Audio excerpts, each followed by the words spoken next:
अनुसूचित था। मैंने बताया कि खनिज पे उस क्षेत्र में 25 क्षेत्र में विशेषाधिकार है। सरगुजा को तोड़ के 4 भाग में विभाजित किया गया, लेकिन संविधान में, कानून में और सुप्रीम कोर्ट के अनुसार जो भी क्षेत्र 25 क्षेत्र से टूटेंगे उन सभी को 25 अनुसूचित क्षेत्र घोषित करना होगा। लेकिन क्या आपका भटगांव 25 क्षेत्र है? नहीं है। और 25 अनुसूचित क्षेत्र होने की वजह से जो विशेष अधिकार यहाँ के आदिवासियों को, यहाँ के मूल निवासियों को मिलने चाहिए थे, उनसे आप सभी वंचित हैं। और शर्म की बात यह है कि आज तक हमारे लोगों को जानकारी के अभाव में हमने उस बात को उठाया भी नहीं। झारखंड में एक केस हुआ था जहाँ पे किसी क्षेत्र को ये बोला गया कि ढेबर कमेटी में ये निर्धारित है कि 50% आदिवासी अगर किसी क्षेत्र में हो तो वो क्षेत्र को अनुसूचित क्षेत्र यानी कि आदिवासी क्षेत्र घोषित किया जाए। लेकिन झारखंड में 26% था रांची की जनसंख्या। कुछ लोगों ने वहां पे केस किया कि 50% की जनसंख्या आदिवासियों की नहीं है, इसलिए यहाँ पे इसको डीशेड्यूल किया जाए, 5 अनुसूचित से हटाया जाए। और 5 अनुसूचित से हटाना मतलब कि जल, जंगल, जमीन, खनिज पे जो विशेष अधिकार है ये सब खत्म होना। तो वहां पे कोर्ट में मामला गया और कोर्ट ने बोला, क्या बोला? MD Ashiq Ahmed versus union of India 2016 का जजमेंट है। इसमें क्या बोला? Once the order for scheduling an area is passed under sub clause 1 of 6 of part C of the 5th schedule, then even president himself cannot vary through the subsequent order। मतलब चूंकि अंग्रेजी में है तो हम इधर से निकल जाता है, दिमाग से निकल जाता है, पता भी नहीं चलता, क्योंकि सुप्रीम कोर्ट के जजमेंट और संविधान इतना कठिन है कि हमको जानकारी का पता ही नहीं चलता। कोर्ट ने क्या बोला? एक बार अगर राष्ट्रपति महोदय ने किसी क्षेत्र को अनुसूचित क्षेत्र यानी कि 25 क्षेत्र घोषित कर दिया तो राष्ट्रपति महोदय खुद भी उस अधिसूचना को खत्म नहीं कर सकते, उसको बदल नहीं सकते। मतलब 1950 में अगर सरगुजा संभाग पूरा 25 क्षेत्र में था तो वर्तमान के समय में भी इसके 1 भाग हो या 50 भाग हो, सारे के सारे में 25 अनुसूचित क्षेत्र लागू होगा। लेकिन लागू हुआ? नहीं हुआ। आपने आवाज उठाई? नहीं उठाई। आपको अधिकार मिले? जल, जंगल, जमीन, खनिज पे अधिकार मिले? नहीं मिले। आपको आरक्षण पे अधिकार मिला? नहीं मिला। क्यों नहीं मिला? क्योंकि जानकारी का अभाव है। आपका रास्ते में बैठा हुआ गाय आपसे ज्यादा समझदार है, ज्यादा पढ़ा लिखा है। बिना पढ़ा लिखा होते हुए भी उसको पता है कि मेरे पे गौ रक्षा अधिनियम लागू है, मेरा तो बाप का रोड है, मैं कहीं भी बैठूं कोई मेरे को नुकसान नहीं पहुंचा सकता। लेकिन हमारे पास में कानून में, संविधान में सारे अधिकार रहने के बावजूद में भी हम उस गाय से भी गए गुजरे हैं और हम उस हाथी से भी गए गुजरे हैं। जिस दिन, एक और मैं कहानी बता रही हूँ, एक छोटे से शेर को जंगल से उठा के लाया गया और लाने के बाद में कुत्ते के साथ में, कुत्ते के बच्चे के साथ में बांध के रखा गया। कुत्ता जैसा जैसा करता शेर का बच्चा भी वैसे ही करता, क्योंकि छोटा था, जैसा नकल करता। कुत्ते का पट्टे बांधा गया और उस शेर के बच्चे को भी पट्टा बांधा गया। बड़े हुए दोनों, बड़े होने के बाद में उस कुत्ते के उस शेर के बच्चे की मुलाकात हुई असली शेर से। तब उसने देखा कि ये तो कुत्ते के जैसा नहीं है, वो तो पूरा जंगल का शेर है, जंगल का राजा है। तब जाके उसको मालूम चला कि मैं तो कुत्ता नहीं हूं, मैं तो शेर हूं। और तब उसने क्या किया? जो मालिक उस पर अत्याचार करता था उसको मार के खा गया। तो जिस दिन आदिवासियों को, जिस दिन मूल निवासियों को अपने कानून, संविधान की जानकारी होगी, उस दिन मालूम चलेगा कि हम कुत्ता नहीं है, हमारे गले में पट्टा नहीं है, हम भी शेर हैं। और ये जानकारी आपको, ये कानून संविधान में लिखा हुआ है, इसको जानना पड़ेगा।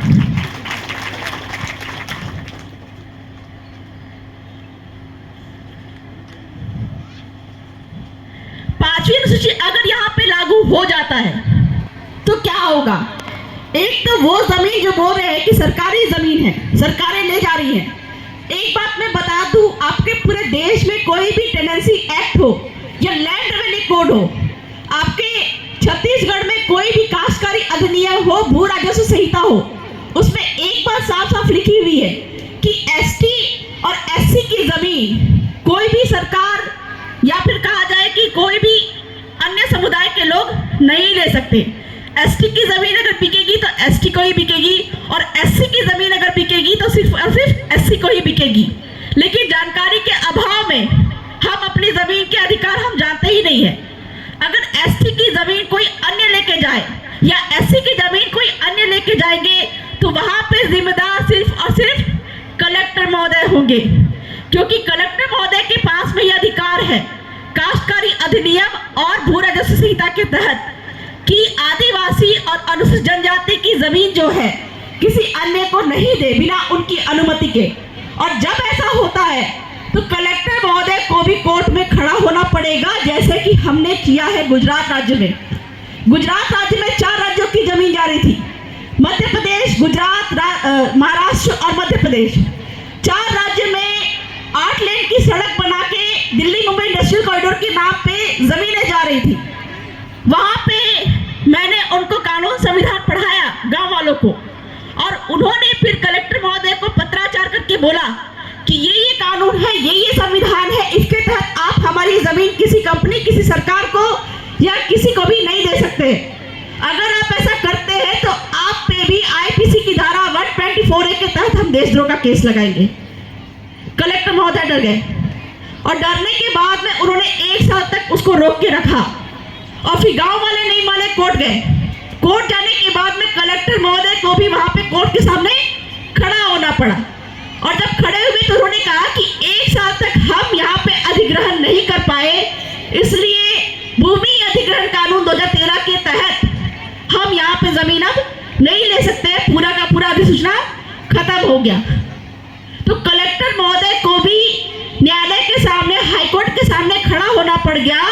मतलब ना, ये कलेक्टर महोदय भी भगवान नहीं है, यहाँ पे कोई भी व्यक्ति भगवान नहीं है, चाहे वो कलेक्टर हो, चाहे वो राष्ट्रपति हो, चाहे वो राज्यपाल हो, चाहे वो प्रधानमंत्री, चाहे मुख्यमंत्री हो, कोई भी व्यक्ति भगवान नहीं है, हर किसी का बाप है। न्यायालय के सामने सबको खड़ा होना पड़ता है, कोई भी संविधान के ऊपर में नहीं है। और संविधान में ये सारे ताकत आपको प्राप्त है, लेकिन आपको जानकारी का अभाव है और उसी जानकारी को आपको कलेक्ट करना है। तब जाके आप अधिकारियों से बात करेंगे तो वो भी डरेंगे, क्योंकि वही दिल्ली मुंबई इंडस्ट्रियल कॉरिडोर रोकने की वजह से 1 साल 13 दिन तक मेरे को जेल में रखा गया, फर्जी केस लगा के। और जब जेल में थी तो वहां पे 5 गुना ज्यादा मुआवजा दे के वो जमीनें वापस उनसे ले ली गई।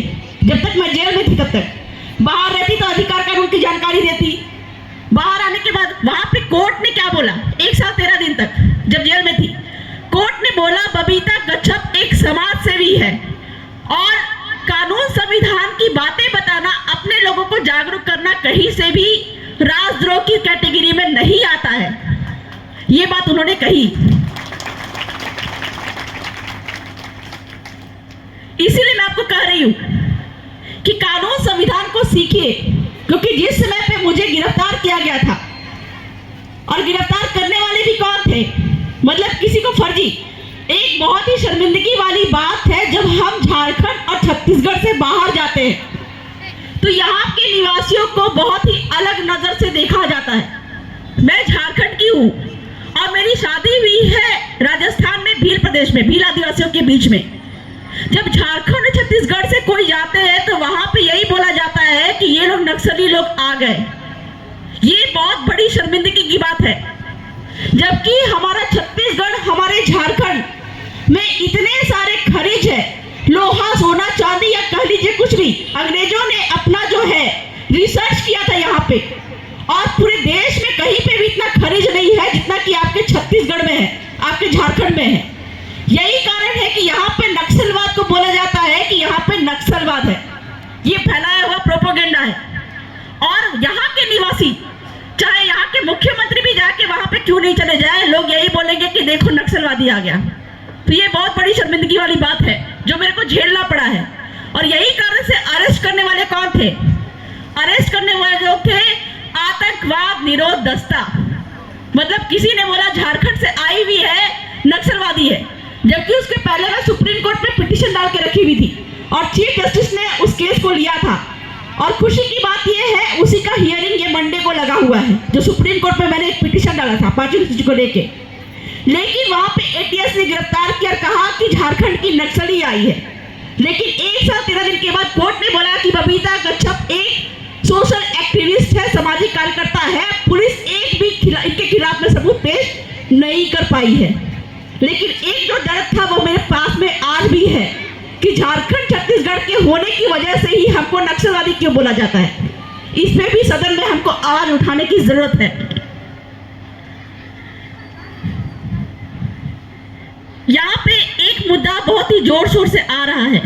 मतलब मैं जब 5वीं अनुसूची की बात करूंगी, आपको यही समझना है कि ये क्षेत्र 5वीं अनुसूचित क्षेत्र है और इसको हमको कोर्ट में जाके वापस 5वीं अनुसूचित क्षेत्र घोषित करना पड़ेगा। यहाँ पे एसटी को सामान्य बना रहे हैं। मैंने क्या बताया कि 5 विशेषताएं किसी भी व्यक्ति के पास में है तो वो एसटी घोषित है।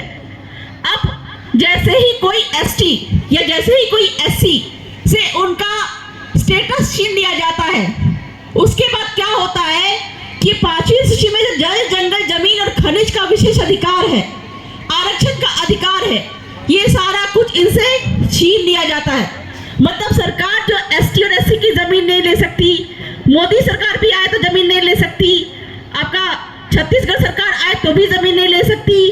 अगर आपका स्टेटस ही खत्म हो गया, एसटी से आपको हटा दिया गया, एससी से आपको हटा दिया गया, तो वो सारा का सारा जमीन, वो सारा का सारा जंगल, वो सारा सारा पहाड़, नदी, तालाब, खनिज सब एक झटके में सरकारें या फिर कोई और पूंजीपति आपसे ले पाएगा। यही कारण है कि लगातार साजिशें चल रही है कि किस तरह से यहाँ के एसटी, किस तरह से यहाँ के मूल निवासी, किस तरह से यहाँ के आदिवासियों को खत्म किया जा सके। हिटलर का नाम आपने सुना होगा। हिटलर एक ऐसा व्यक्ति था जिन्होंने अपने विरोधियों को एक झटके में खत्म करने के लिए गैस के चेंबर में डाल दिया था और एक झटके में सब मर गए थे। लेकिन संविधान में ये पावर है, कानून में ये पावर है, हमारे पास में मौलिक अधिकार है। इसीलिए क्या है कि एक झटके में हमको गैस के चेंबर में डाल के खत्म नहीं किया जा सकता है पूंजीपतियों को फायदा पहुंचाने के लिए। यही कारण है कि धीरे धीरे इनसे इनका अस्तित्व छीन लो, इनसे इनका बोली भाषा संस्कृति छीन लो, इनसे इनका एसटी का स्टेटस छीन लो, सारा जल जंगल जमीन खनिज एक झटके में हमारा हो जाएगा और इनको आरक्षण देने की भी जरूरत नहीं पड़ेगी। मात्र 8% आदिवासी देश भर में है और एससी की जनसंख्या भी बहुत ज्यादा नहीं है, लेकिन फिर भी सरकारें क्यों डरती हैं? कारण यही है कि हमारे पुरखों ने लड़ झगड़ के हमको संविधान कानून में ये अधिकार दिलाए हैं और जब तक ये संविधान रहेगा, हमको हमारे हक से कोई भी वंचित नहीं कर सकता है। और कभी भी हमारे हक अधिकार से हमको वंचित किया जाएगा तो सुप्रीम कोर्ट, हाई कोर्ट यहाँ पे जाके या फिर कहा जाए कि हमारे 4 माई बाप हैं। कौन कौन? कलेक्टर, राष्ट्रपति, राज्यपाल, राष्ट्रीय अनुसूचित जनजाति आयोग या राष्ट्रीय अनुसूचित जाति आयोग और जो ओबीसी भाइयों के लिए भी उनका आयोग है, उनके पास में जाके हमको अपनी शिकायत दर्ज करानी पड़ेगी। जबकि जानकारी के अभाव में ये सारी बातें हम करते नहीं है। और मैंने कहा कि हर बाप का एक बाप बैठा हुआ होता है। हमारे लोग, हम पे जब कोई अत्याचार होता है, हम जाते हैं कलेक्टर महोदय के पास शिकायत करने के लिए, लेकिन शिकायत करने के बाद में वहां पे राष्ट्रपति, राज्यपाल, राष्ट्रीय अनुसूचित जनजाति आयोग या जाति आयोग को हम प्रतिलिपि नहीं देते हैं। यही कारण है कि आपका जो ज्ञापन है वो कचरे के ढेर में डाल दिया जाता है। और हर बाप का बाप है। आप अगर कलेक्टर के पास में जा रहे हैं तो साथ ही साथ में उनके जो बाप ऊपर बैठे हुए हैं वहां तक भी आपको खबर पहुंचानी पड़ेगी। तो ये जो है यहाँ पे एसटी को सामान्य कर रहे हैं, कारण यही है कि एक बार इनको अनुसूचित जनजाति से निकाल दिया जाए तो एक झटके में जल जंगल जमीन खनिज पे पूंजीपतियों का सरकार का अधिकार हो जाएगा। और इस पे भी हमको आवाज उठाने की जरूरत है, चाहे सड़क पे संवैधानिक तरीके से या फिर आपके कोर्ट में, न्यायालय में, या फिर जो 4 लोगों की बातें मैंने बताई उन तक।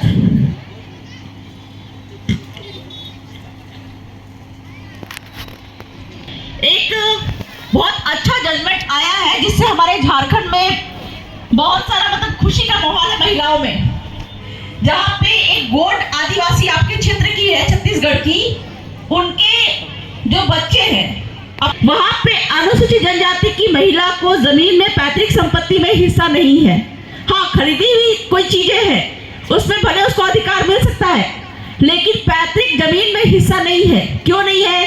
क्योंकि इसके पीछे कारण यही था कि लड़की अगर किसी अन्य समुदाय में चली जाती है तो अपना रीति रिवाज परंपरा जो है वो किसी अन्य में चला जाएगा और उस क्षेत्र में बसने की वजह से हमारा रीति रिवाज परंपरा को नुकसान होगा, हमारा एसटी का स्टेटस को नुकसान होगा, हमारे 5वीं अनुसूची को नुकसान होगा। यही कारण है कि ये नियम बनाया पुरखों ने कि जमीन को लड़कियों को नहीं देना है। और ये जो छत्तीसगढ़ में जजमेंट आया, इस जजमेंट में कहीं ना कहीं बहुत सारी आदिवासी महिलाएं खुश हो रही हैं, क्योंकि हमारे झारखंड में थोड़ा दिक्कत ये है संथाल क्षेत्र में कि वहाँ पे बांग्लादेशी बस रहे हैं आदिवासी क्षेत्र में, और उन लड़कियों के नाम से उनसे शादी करके उन लड़कियों के नाम से जमीनें ले रहे हैं। आपके छत्तीसगढ़ में भी यही हो रहा होगा। जो बांग्लादेशी लोग यहाँ पे बसाए गए कालांतर में बांग्लादेश के अलग होने के समय में, जिसकी वजह से यहाँ पे जो झारखंड में हो रहा है कि आदिवासी महिलाओं से शादी करके उनके नाम से जमीनें भी ले रहे हैं और उनके नाम से चुनाव भी लड़ रहे हैं। तो कहीं ना कहीं ये जो डेमोग्राफिक चेंज हो रहा है, आपका क्षेत्र घटता जा रहा है और बाकी लोगों की जनसंख्या बढ़ती जा रही है, इस कारण से भी घाटा हो रहा है, ये हमको समझना पड़ेगा।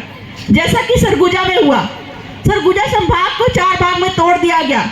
सारे क्षेत्र को 5वीं अनुसूचित क्षेत्र घोषित करना चाहिए था, जो कि आज भी हो सकता है आपके मांग करने से, कोर्ट में केस करने से। और हर क्षेत्र में सरकार की साजिश होती है कि लोग सीमांकन को बदल देते हैं। सीमांकन को बदल देने के बाद में वहां पे कहा जाए कि जहां पे ट्राइबल्स की जनसंख्या कम हो, एससी की जनसंख्या कम हो, ऐसा सीमांकन करते हैं। जबकि सामान्य क्षेत्र में सीमांकन किसी राज्य का सीमांकन या किसी जिला का या किसी भी क्षेत्र का सीमांकन करने का अधिकार संसद को होता है अनुच्छेद 3 के तहत। लेकिन अगर 5वीं क्षेत्र की बात करें, जो कि आपका सरगुजा संभाग था पहले, उसको तोड़ने की बात थी, वो सिर्फ और सिर्फ राष्ट्रपति महोदया ही कर सकती थी। और तोड़ने के बाद में हर एक क्षेत्र को उनको 5वीं अनुसूचित क्षेत्र घोषित करना चाहिए था, जो कि हुआ नहीं। और इसकी वजह से आज जो भी संवैधानिक अधिकार हमको मिलने चाहिए थे, जो सीट रिजर्व होने चाहिए थे, वो नहीं हुआ है। तो आज के दिन में मैं आप लोगों से 2 वादा लेना चाहूंगी। एक तो अगली बार 9वीं अगस्त को आप अपने पारंपरिक परिधान में बाहर निकलेंगे, ताकि पूरे विश्व को ये मालूम चले कि हाँ, भारत देश में भी आदिवासी मूल निवासी रहते हैं और इनकी भी अनूठी बोली, भाषा, संस्कृति है। और दूसरी बात है कि ये जो सरकार का जो एक साजिश है, सरगुजा संभाग को भागों में तोड़ के, प्रदेश में ये हो रहा है, 5वीं क्षेत्र को भागों में तोड़ के और क्षेत्र को जनरल घोषित कर देना, ये कहीं ना कहीं संवैधानिक हक को मारने की कोशिश हो रही है, साथ ही साथ में संविधान को बदलने की भी कोशिश हो रही है। लेकिन हम आज भी उसी हाथी के समान हैं जो कि अपने हक अधिकार को नहीं जान रहा है। हम आज भी उसी हाथी के समान हैं जो कि आज भी पैर में पड़े रस्सी को समझ रहा है कि हम जंजीर में बंधे हुए हैं। तो आज आपसे मैं ये वादा लेना चाहूंगी कि हक अधिकार को जान के, चाहे सड़क पे कलेक्टर महोदय के मार्फत या फिर न्यायालय में, सरगुजा संभाग को तोड़े जाने पर हर क्षेत्र 5वीं क्षेत्र घोषित क्यों नहीं हुआ, ये इस पे आपको सवाल करना है। और इस चीज के लिए मैं आपको साथ सहयोग देने के लिए तैयार हूं, चाहे वो सुप्रीम कोर्ट की बात हो, चाहे वो हाई कोर्ट की बात हो। बहुत ही एक महत्वपूर्ण मुद्दा भी है, लेकिन बहुत ही विवादित मुद्दा भी है, लेकिन मुझे ये बोलना बहुत जरूरी हो गया है। जहाँ पे उसके पहले एक और बात बता रही हूँ। 10 अलग जाति के लोग मुख्यमंत्री के पास में गए यहाँ पे कि हमको एसटी बना दो। ये जो भौगोलिक अलगाव था, कारण यही था कि अन्य लोगों के संपर्क में आदिवासी लोग आते हैं, तो आदिवासी लोगों के आने के बाद में रीति रिवाज परंपरा को कैप्चर कर लेते हैं। और आज वही लोग बोलते हैं कि हमको भी एसटी बना दो, क्योंकि हमारे पास में भी इनके जैसी रीति रिवाज और परंपरा है। लेकिन सरकारें ये साजिश करती है कि हमारा जो भौगोलिक अलगाव क्षेत्र था, हम जंगल में रहते थे, जंगल में कहा जाए कि नक्सली है या जंगल से हमको भगाने की साजिश कर रहे हैं, विस्थापित करके हमको शहरों की तरफ मोड़ रहे हैं, और उस कारण से लोगों के बीच में रह के रीति रिवाज परंपरा हमारे दूसरे लोग सीख रहे हैं और आज ये डिमांड कर रहे हैं कि हमको अनुसूचित जनजाति बना दो। चलो 1950 के पहले कोई व्यक्ति अगर अनुसूचित जनजाति का रहा हो या कोई व्यक्ति एससी समुदाय का रहा हो तो उनको वापस राष्ट्रपति महोदय वापस अनुसूचित जाति या अनुसूचित जनजाति में जोड़ सकते हैं। लेकिन जो व्यक्ति 1950 तक कभी एसटी रहा ही नहीं था, वो आज दावा करे कि हमको एसटी बना दो, ये नहीं हो सकता, ये असंवैधानिक है। कहीं ना कहीं आपका आरक्षण छीनने की उनकी कोशिश है। दूसरी बात है कि एक तरफ से लोग बोल रहे हैं कि हमको एसटी बना दो, दूसरी बात मुख्यमंत्री बोल रहे हैं कि जो लोग धर्म परिवर्तन करेंगे उनको हम सामान्य बना देंगे। ये बात भी आई है। बहुत ही कहा जाए कि कठोर मुद्दा है, लेकिन बोलना भी जरूरी है। मतलब आपका जल जंगल जमीन आपका खनिज छीनने की ये जो साजिश चल रही है, धर्म परिवर्तन का कानून आदिवासियों पे लागू हो ही नहीं सकता है। क्यों? क्योंकि आदिवासी कभी किसी धर्म में थे ही नहीं, है नहीं और आ भी नहीं सकते। क्योंकि आदिवासियों के बाप दादा की रीति रिवाज परंपरा जो है उसी की वजह से आज वो एसटी है संविधान में, उसी की वजह से वो आदिवासी हैं। मतलब वो किसी धर्म में नहीं थे। पहली बार अगर किसी कारणवश आस्थावश वो हिंदू धर्म को मानते हैं, मुस्लिम धर्म को मानते हैं, ईसाई धर्म को मानते हैं तो उन पर धर्मांतरण का कानून लागू नहीं हो सकता है। लेकिन सुप्रीम कोर्ट ने दूसरी ओर, मतलब सुप्रीम कोर्ट ने ये कहा कि आदिवासी चाहे तो कोई भी धर्म को मान सकता है। क्यों कहा? क्योंकि आदिवासियों का धर्म पहले कभी था ही नहीं, वो तो बाप दादा की संस्कृति से जिंदा है। वहीं दूसरी ओर सुप्रीम कोर्ट ने दो ऐसे जजमेंट दिए। एक तो भारत के रजिस्ट्रार ने झारखंड में आपका तमाड़िया जनजाति को निकाला, आपकी यहाँ पे छत्तीसगढ़ में बाहरिया जनजाति को ये कहते हुए निकाला कि ये आदिवासी नहीं हो सकते क्योंकि ये हिंदू धर्म के करीब है। मतलब सुप्रीम कोर्ट का जजमेंट था, आप लोग गूगल करिएगा। कौन सा जजमेंट? मधु किशोर वर्सेस बिहार 1969 का जजमेंट है। मतलब किसी भी आदिवासी की किसी धर्म में आस्था है, मैं धर्म पे बात करती नहीं हूँ, किसी धर्म में आस्था है, मैं उसके खिलाफ में नहीं हूँ। क्योंकि जब मुसीबत में कोई व्यक्ति पड़ता है तो वो मंदिर की ओर जाता है, वो मस्जिद की ओर जाता है, वो चर्च की ओर जाता है या किसी धर्म की ओर जाता है। आस्था पे मैं सवाल नहीं करूंगी, लेकिन सुप्रीम कोर्ट वहां पे क्या बोल रहा है? यदि आदिवासी अपना रीति रिवाज परंपरा, कौन सा? बाप दादा की रीति रिवाज परंपरा को छोड़ता है, उनका जन्म संस्कार किसके जैसा है, उनका मृत्यु संस्कार किसके जैसा है, उनका शादी संस्कार किसके जैसा है, इस पे ध्यान रखता है। आपके छत्तीसगढ़ में अजीत जोगी का भी एसटी का स्टेटस छीनने की कोशिश हुई थी। कारण यही है, सुप्रीम कोर्ट देखता है कोई भी व्यक्ति किसी भी धर्म को मान रहा है वो उसका मर्जी है, लेकिन अपने बाप दादा की संस्कृति को अगर छोड़ रहा है तो उसको एसटी का स्टेटस से निकाल दिया जाएगा। मधु किशोर जजमेंट में यही बोला। आदिवासियों पे हिंदू मैरिज एक्ट, हिंदू विवाह अधिनियम लागू नहीं होगा। आदिवासियों पे हिंदू उत्तराधिकार अधिनियम लागू नहीं होगा। आदिवासियों पे भरण पोषण का कानून, हिंदू भरण पोषण का कानून लागू नहीं होगा। क्यों? क्योंकि ये संविधान में शेड्यूल ट्राइब है। मतलब आदिवासी समुदाय में आप जम्मू कश्मीर से लेकर कन्याकुमारी तक चले जाइए, पूरे देश में आदिवासी समुदाय में दहेज की प्रथा नहीं है। उल्टा लड़की वालों को कुछ मतलब कि खर्चा देते हैं, ये पूरे देश में आपको देखने को मिलेगा। ठीक है, अब वहां पे लड़की बोलती है जाके कोर्ट में कि मेरे पति ने मेरे से दहेज की मांग की, तो वहां पे व्यक्ति को बोलना है कि हमारे यहाँ पे लड़कियों से दहेज तो लेते ही नहीं है, तो दहेज का कानून हम पे लागू कैसे होगा? आपके छत्तीसगढ़ में एक व्यक्ति को मैंने इससे भरण पोषण के मामले से फ्री करवाया हूँ, व्यक्ति को यही सब लिख के कि दहेज का कानून, भरण पोषण का कानून आदिवासियों पे लागू नहीं होता है। और सुप्रीम कोर्ट के जजमेंट का हवाला देके राजस्थान में मीना ट्राइब, उन्होंने क्या किया कि एक लड़की ने दहेज का कानून लगा दिया और बोला कि मारपीट करते हैं, दहेज मांगते हैं मेरे से। तो कोर्ट ने चूंकि पहले के जजमेंट को देख के बोला कि कि आदिवासियों पे तो हिंदू मैरिज एक्ट, हिंदू भरण पोषण का कानून लागू नहीं होता है।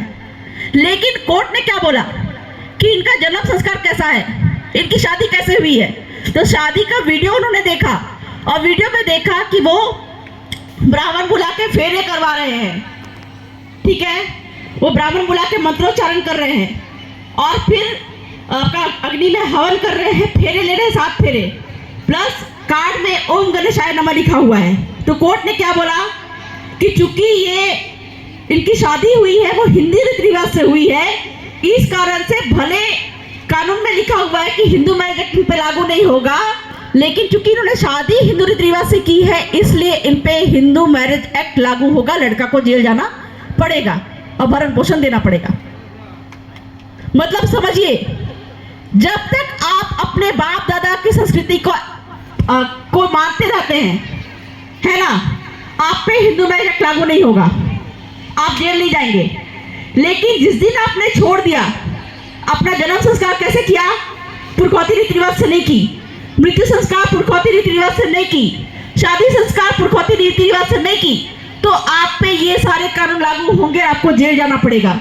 वही दूसरी ओर गुजरात में एक व्यक्ति को दहेज के कानून से मुक्त करवाया कि आदिवासियों पर हिंदू मैरिज एक्ट लागू नहीं होता है। तो आदिवासी किसी भी धर्म को माने, हमको उससे आपत्ति नहीं है, लेकिन वो अपना रीति रिवाज परंपरा को छोड़ देते हैं। और ये जो चीजें हैं, जो अजीत जोगी को जो एसटी का प्रमाण पत्र छीनने की जो बात थी, कारण यही था कि कोर्ट ने देखा कि इनके बाप दादा कौन सी संस्कृति को मान रहे हैं, क्या वो पुरखौती रीति रिवाज से शादी करते हैं, क्या वो पुरखौती रीति रिवाज से मरण करते हैं या जन्म संस्कार करते हैं। और तब जाके कोर्ट यहाँ पे तैयार बैठा है कि जैसे ही आप अपने बाप दादा की संस्कृति छोड़े, आपको एक झटके में एसटी का स्टेटस से निकाल देंगे, चाहे वो आप हिंदू धर्म को माने, चाहे आप ईसाई धर्म को माने। बचने का सिर्फ एक ही रास्ता है, जिसकी वजह से आज हम यहाँ पे इकट्ठा हुए हैं।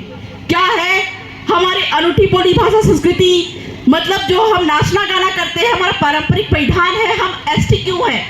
हमारे पुरखों के रीति रिवाज की वजह से अपने आदिवासी समुदाय में गिने जाते हैं, उसी की वजह से ही हम सिर्फ और सिर्फ बच सकते हैं। और यहाँ पे डी लिस्टिंग का मामला भी बहुत चलता है, बहुत कंट्रोवर्शियल मामला है, लेकिन फिर भी आपको मैं बताना चाहूंगी, एक तरफ से सुप्रीम कोर्ट बोलता है कि आप अगर हिंदू धर्म को मानते हैं, शादी करते हैं, तो आप पे हिंदू मैरिज एक्ट लागू होगा।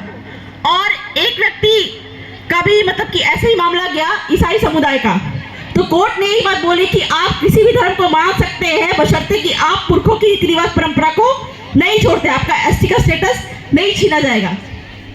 लेकिन ये जो डी लिस्टिंग की बात चलती है, अगर ये चीजें लागू हो गई तो वैसे लोग जो कि हिंदू धर्म को मानते हैं और वैसे लोग जो कि ईसाई धर्म को मानते हैं, दोनों के दोनों ही डी लिस्ट हो सकते हैं, अगर जो लोग रीति रिवाज को छोड़ चुके हैं। तो ये बात आपको समझना पड़ेगा। और मुस्लिम समुदाय के लोग जो हैं, मतलब वैसे आदिवासी जो कि मुस्लिम धर्म को अपना लिए हैं, वो एसटी का स्टेटस उनका ऐसे ही छीन जाता है, ये बात आपको समझना पड़ेगा।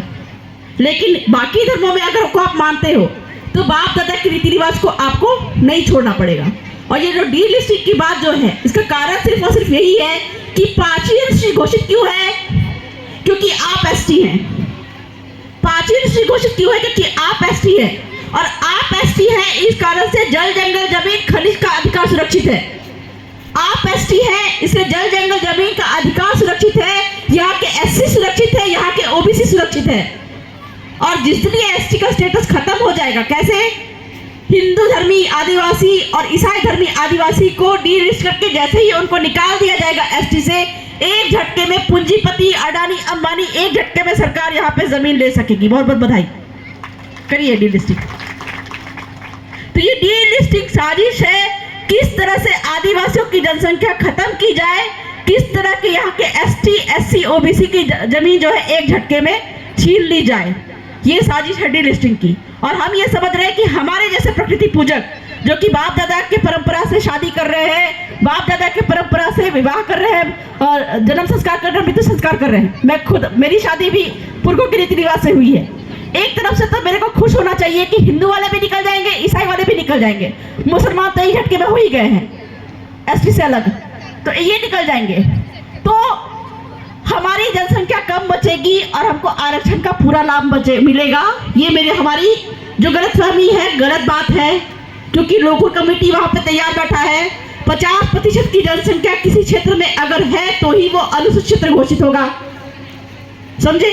मतलब जनसंख्या कैसे आदिवासियों का कम किया जाए, वो गैस के चेंबर में एक झटके में तो डाल नहीं सकते हैं। कैसे खत्म करना है, हिटलर तो बन नहीं सकते हैं, क्योंकि कानून संविधान यहाँ पे है हमारे लिए।